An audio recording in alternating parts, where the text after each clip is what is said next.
Sometimes when you need a break, you just need to hop in the car and head out bush and stay out here for a few days at least, and just refresh. Look at that for a view.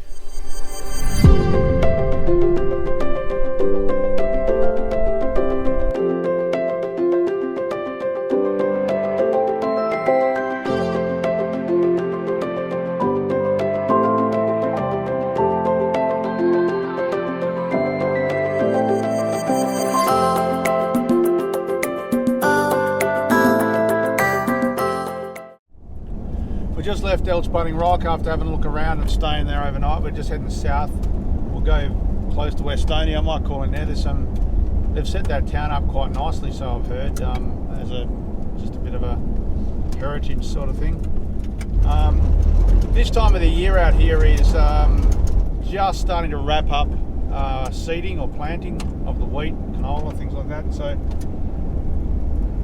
we might actually come across some guys finishing up with their tractor still in the paddock.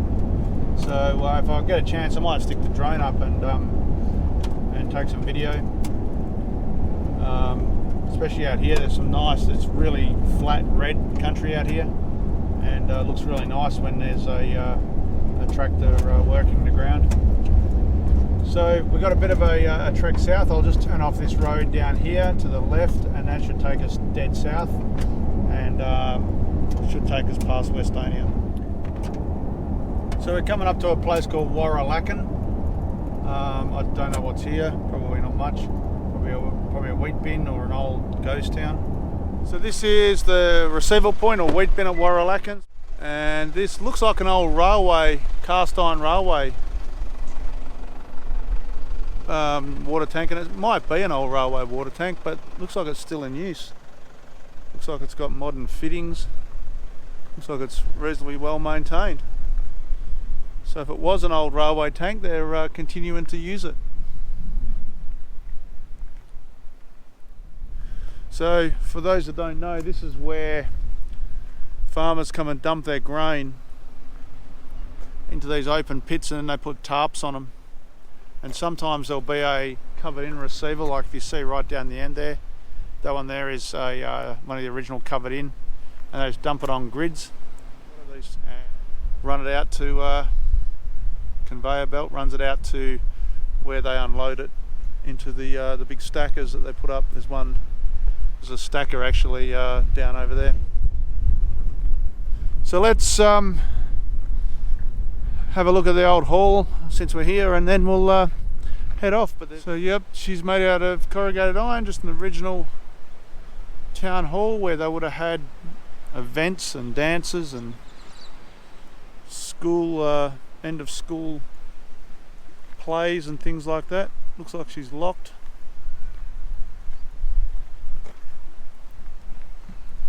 Bars on the windows. And over there is an old house with all sorts of junk around it. Some sheep, like a Winnebago style thing. It's an old combine. And then just a shed full of rubbish. Old engines and things over there in that shed.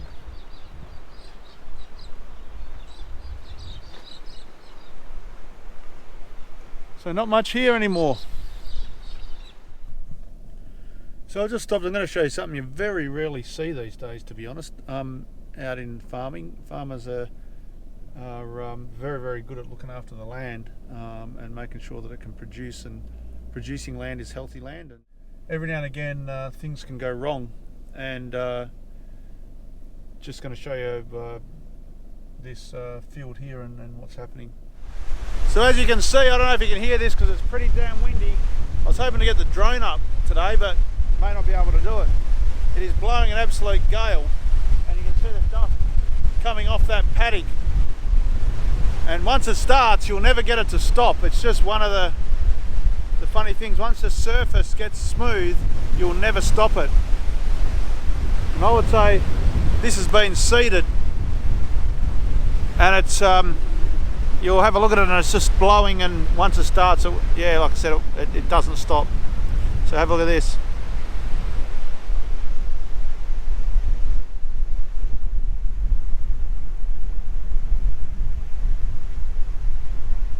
Yeah, it's not good to see that, but you know, it won't be deliberate. It's just this particular farmer's been caught out, and he'll be looking at that and not feeling very happy. So it's not actually too bad. I've seen a lot worse. It's just picking up a bit of dust, but this sort of ground is pretty stable, and it takes a fair bit to get it to blow. But that's what can happen.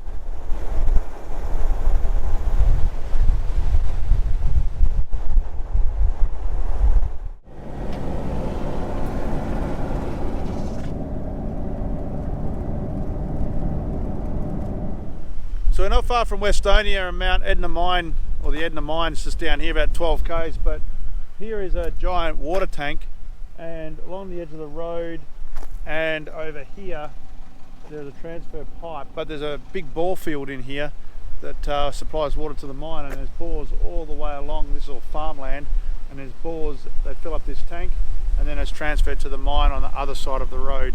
There's a sign there that says there's a pipeline under there. So yeah, big heap of infrastructure. We'll come up to the mine. I think there's a lookout, and we'll go and have a look at that and see what's there.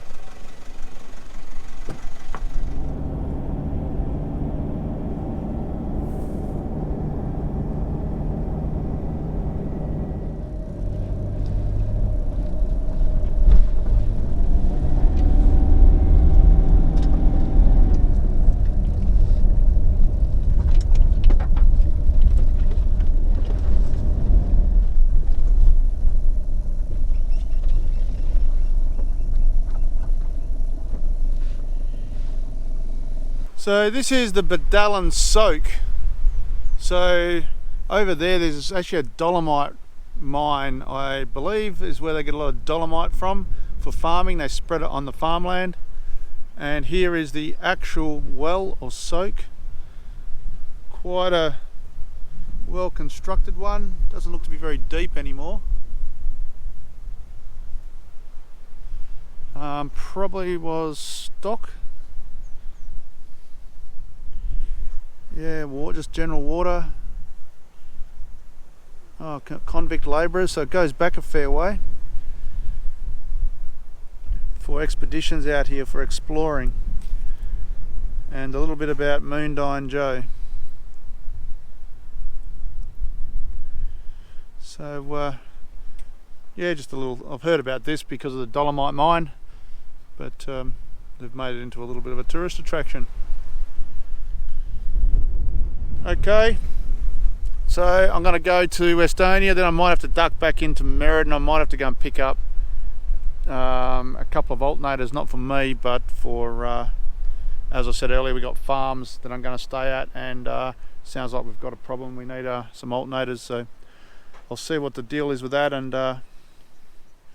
go find these alternators. So this is the Edna Mae Mine, and looks like you can walk up here, so we'll take a quick walk and have a look in there. So you can see the big hole in the ground there.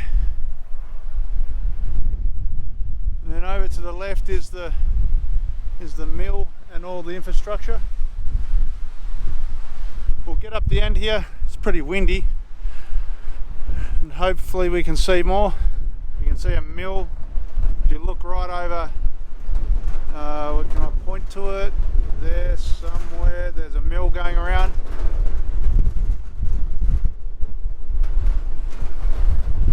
Okay, so we'll have a quick look around and then head back.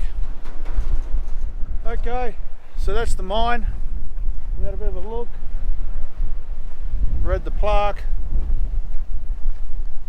It's not the biggest hole in the ground I've seen. Kalgoorlie is probably obviously the biggest. So it's still very windy, but as you can see, that's the old ambulance,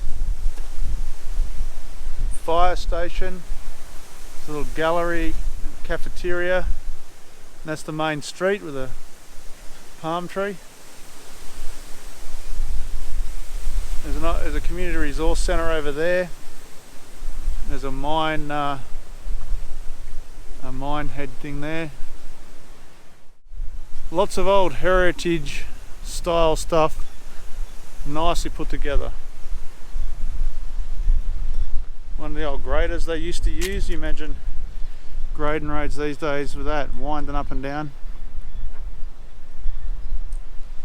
I don't think you'd find too many people. This is down the front of the hotel.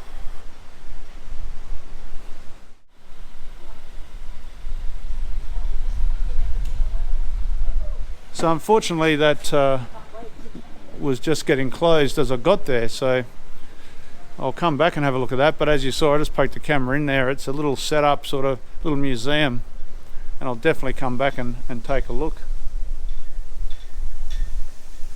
Really nicely set up little town.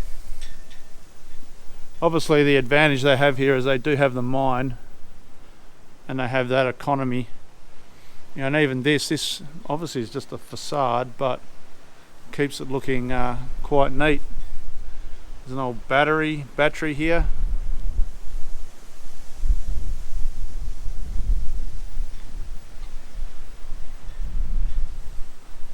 Set up with little rocks around it to make it sort of look like it's working.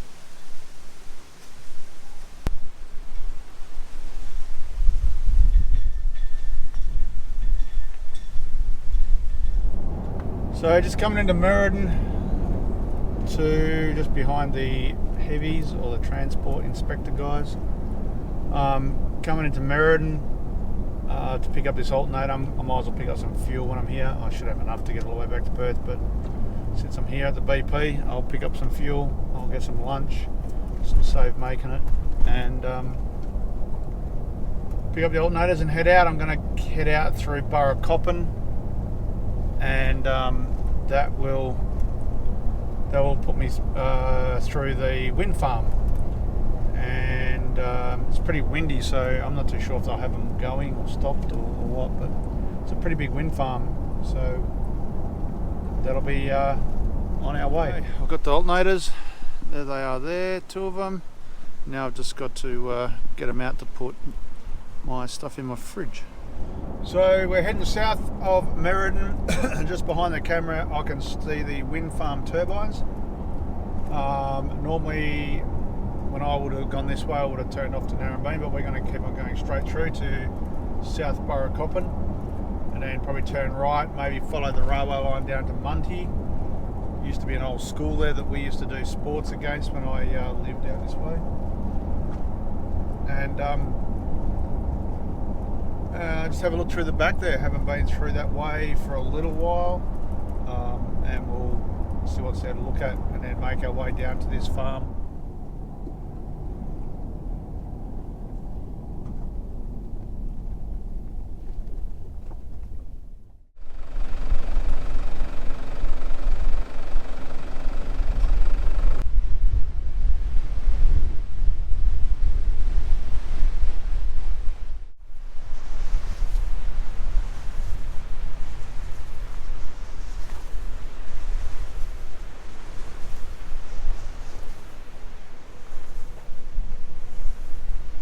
Literally looks like it's going to fall over. It's a weird feeling with those clouds moving. There's a bit of information in here about it.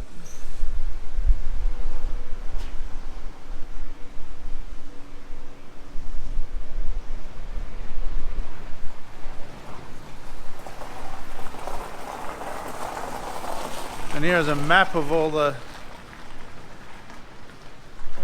turbines.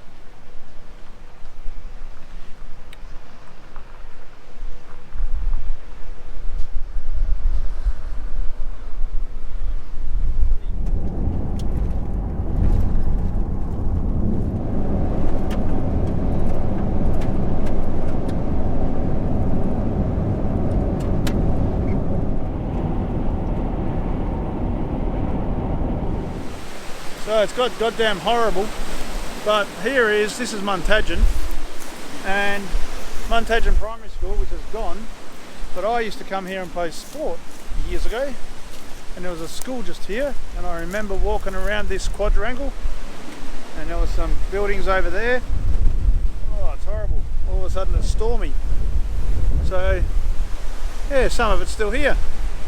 I still remember all this. So okay, I'm going to take a bit of video around here and then head off before I get blown away.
And your wind Brits free. Atherton Jacobs in the middle gets it down to Mordellis Yeoman. Adelaide with the first clearance. Mansfield gets the loose. This is Hollerton wheat bin or receival point, same as the other ones.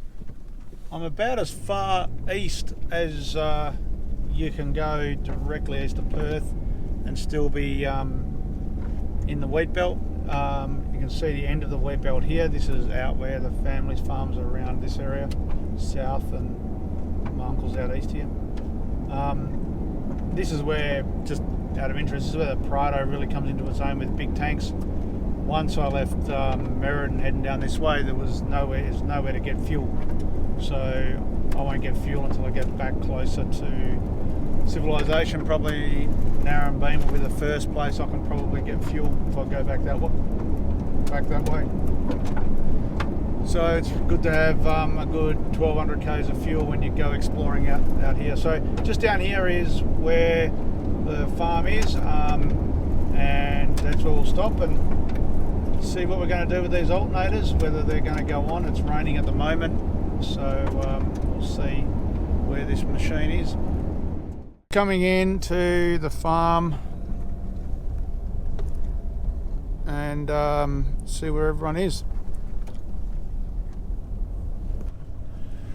Okay, so I'm just following the farm ute out to this tractor. We got the alternators, and we're going to fit one on because the alternator has enough charge, enough current for the daytime, but during the night, with all the lights on, it's not keeping up. So we'll head out there before it gets dark and fit it on. So we're going to turn left down here, but if we kept on going straight, there's actually a crashed World War II multi-vengeance plane. You might have heard about that in Western Australia here. Crashed during the war on a training mission.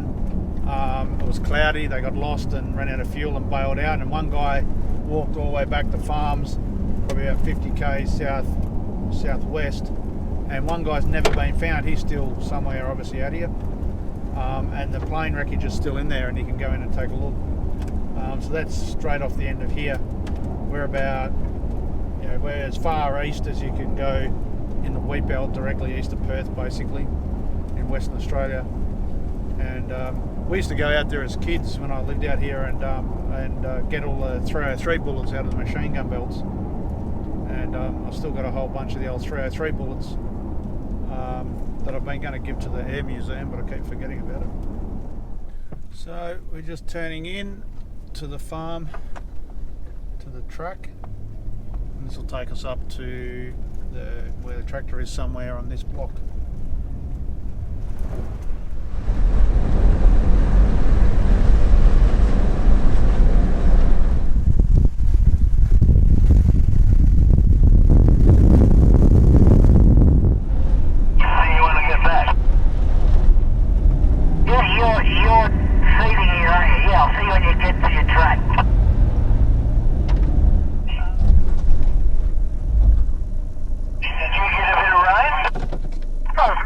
Yeah, I don't know, half a mil, might have got a mil.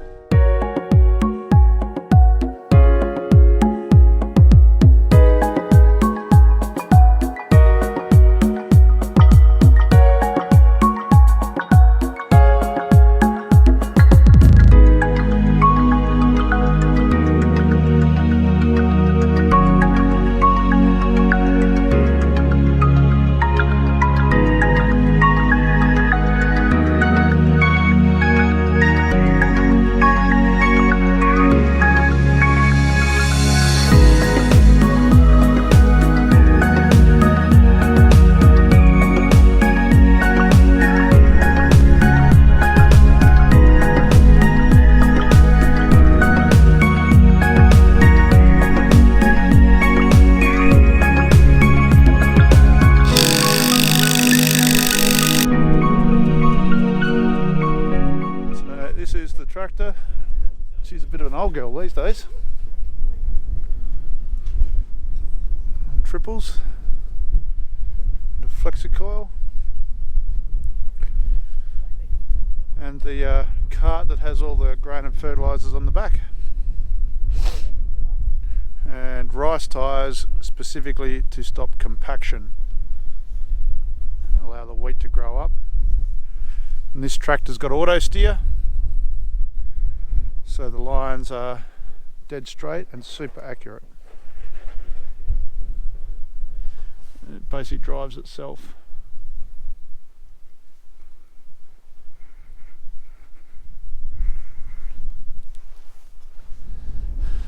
And that's where you fill it up.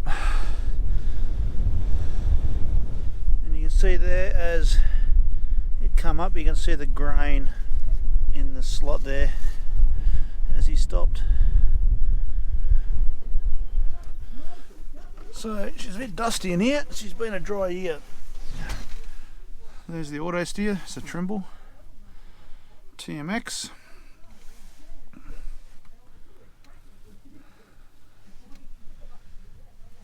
Flexicoil controller. There's the sunset. Doesn't get much better than that. Beautiful sunset. Nearly got this alternator on. A couple more minutes, we'll have it on, we'll test it.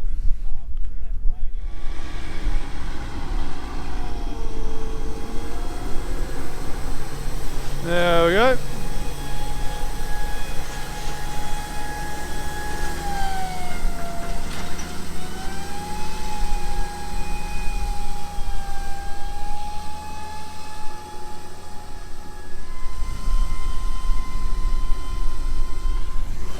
Okay, let's get going.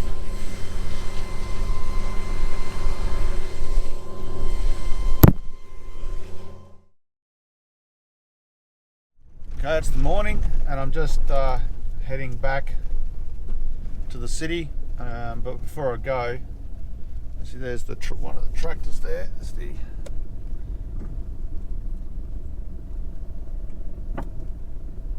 it's stopped.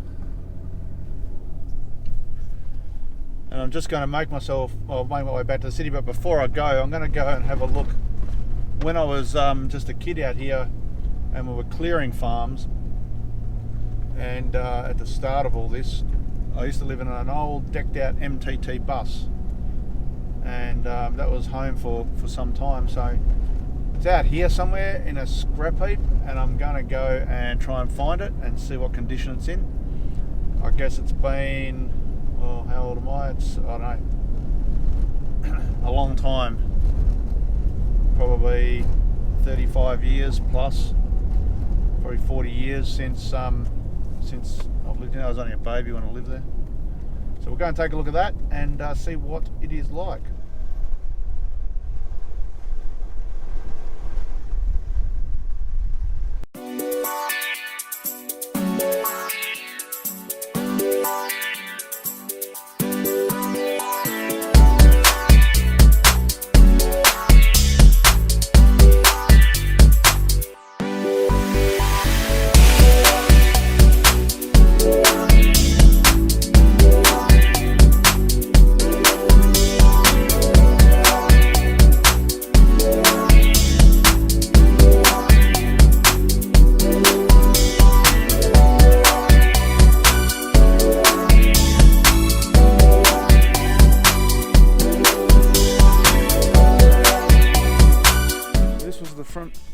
front door.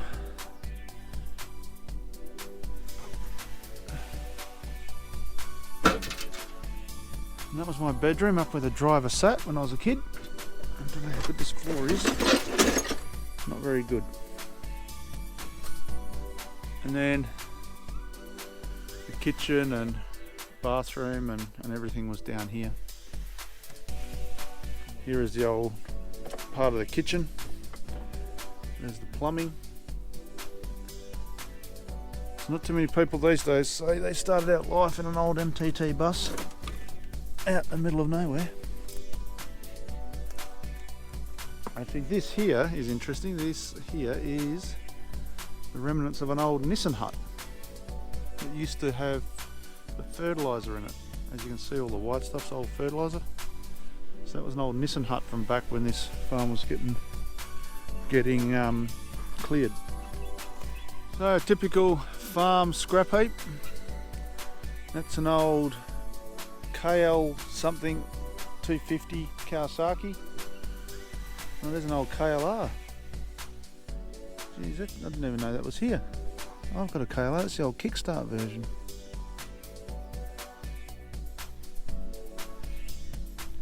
It's the original old girl.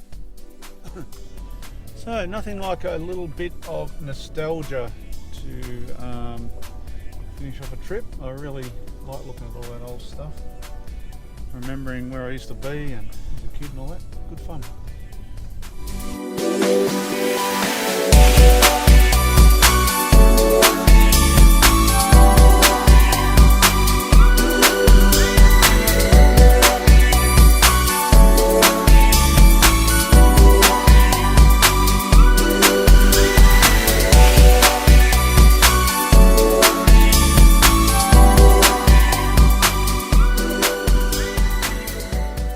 So one of the things you can find, I'm just down the road a bit from leaving, and one of the things you can find out here quite a bit is some old ruins and things like that,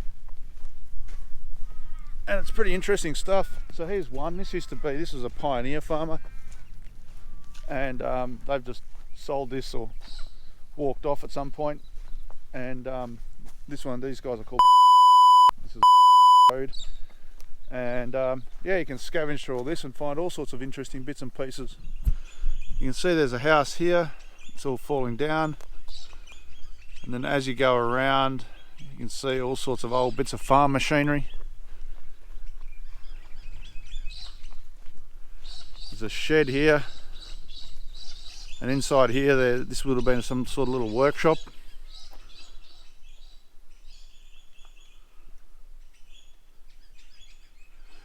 All sorts of old bolts and nuts and bits and pieces. Here's a ramp. Would have had the fertiliser on this ramp. It would have been like bags, like mentioned before, off the sidings. And back when I was out here, when I was a kid, we used to have these Kero fridges. And it looks like an old shed over here. An old harvester. And you could scavenge around here. I've been here a couple of times and scavenged around. There's all sorts of bits and pieces. It'd be interesting to get the metal detector out, but you'd have to discriminate really well because there'd be a lot of metal and bolts and nuts in the ground. So what I'm going to do now is just change something on the car, because I've been playing around. I've got my voltage booster diode in, and when I went to the red arc, so I've run it for half the trip. I'm going to pull it out and see sort of what difference that makes.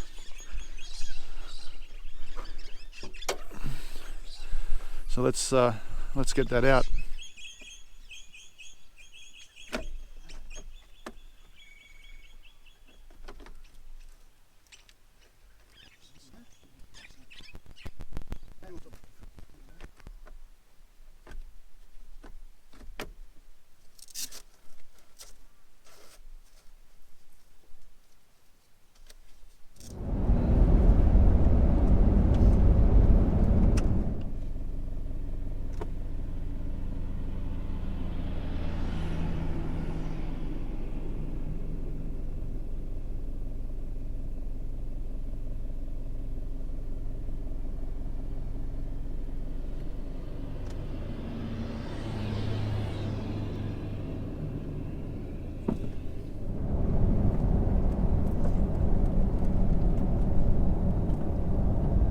Okay guys, I'm just on the very corner of our farm. Let's spin you around, you'll see the paddock.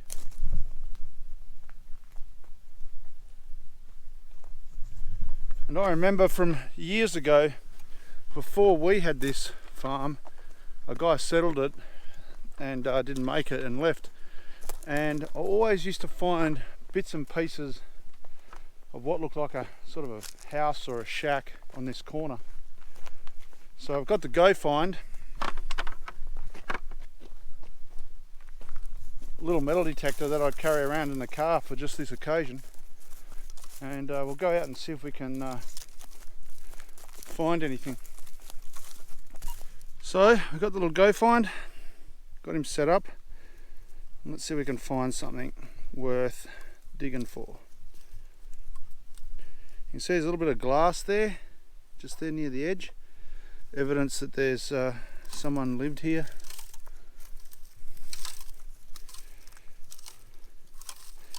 I've got the discrimination set to non-ferrous. There's a little bit more glass. There's not much evidence here, but if you look hard enough you can see it.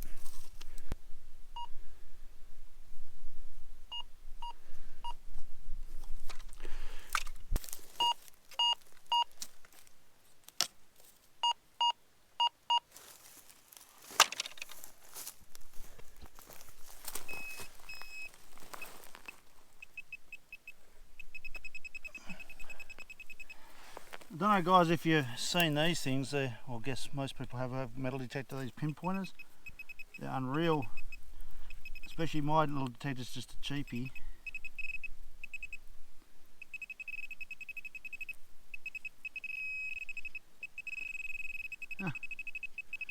That's a rock.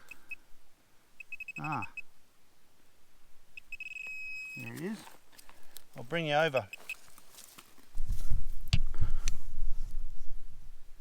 So this little pinpointer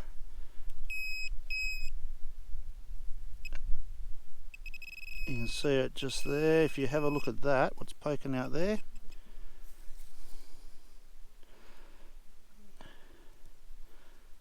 .30 bullet shell.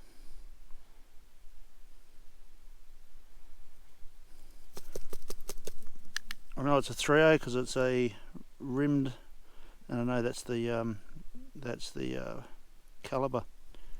Cool. We'll keep on see if we can find something else.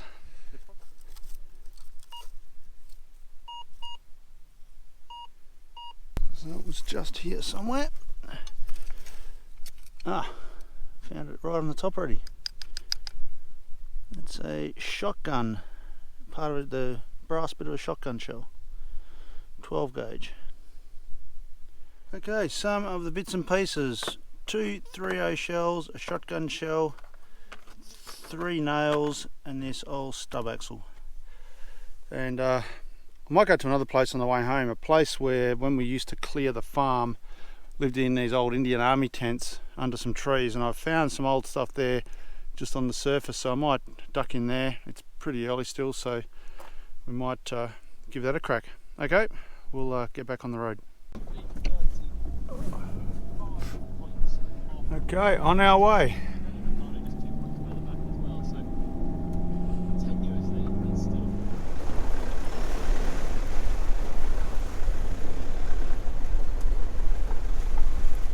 So basically just under these trees you can see sort of bits and pieces, but this is where the camp originally was, in this area here, so we'll grab the detector and have a quick look around.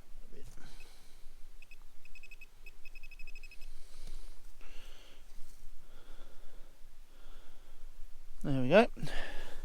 That is a 22 bullet shell. A lot smaller than the .30. That's what that is. So this is where the old bus used to be parked, so I thought I'd come and metal detect around that.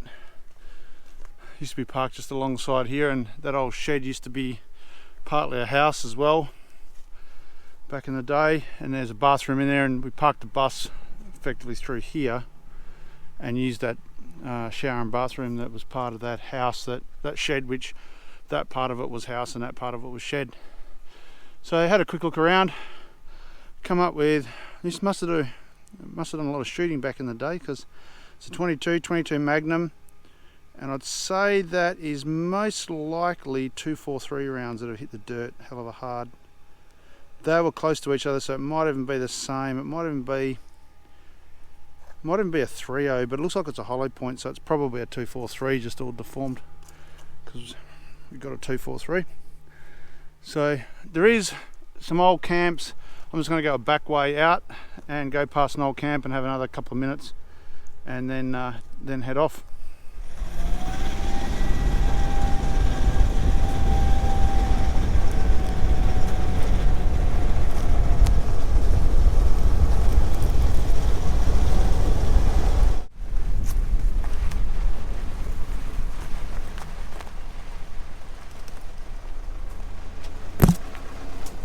So in through here, there are some old camps, and you can sort of see remnants like these rocks here. I don't think these rocks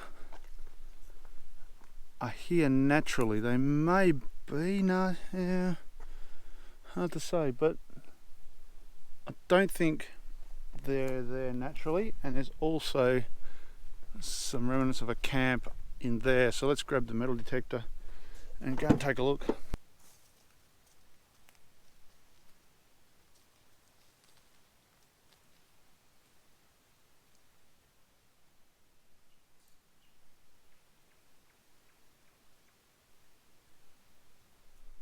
Thought I'd just stop and show you some of the bits and pieces that are lying around here.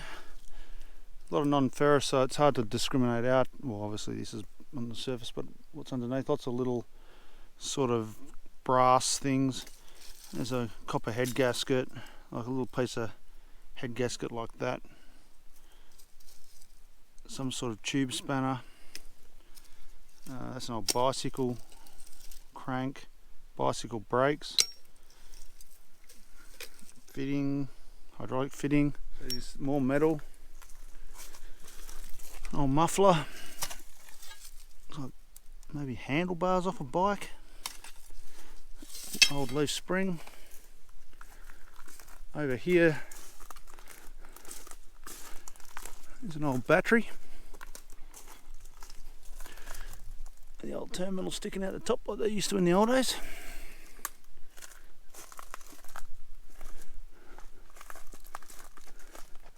So yeah, pretty hard to detect and discriminate everything out, but it's good fun digging around.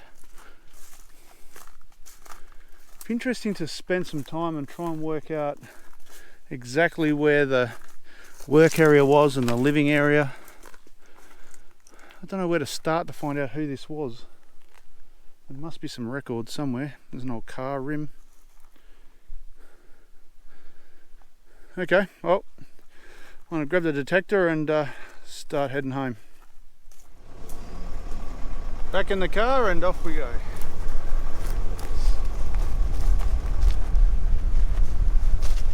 Hope you enjoyed this two-part series. If you like this sort of thing, subscribe, and if you know anybody else who may, pass the link around.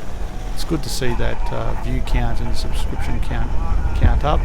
I take these sorts of videos just for myself anyway, but it's great if it inspires others to get out there and take a look around. Okay, I'll catch you on the next one.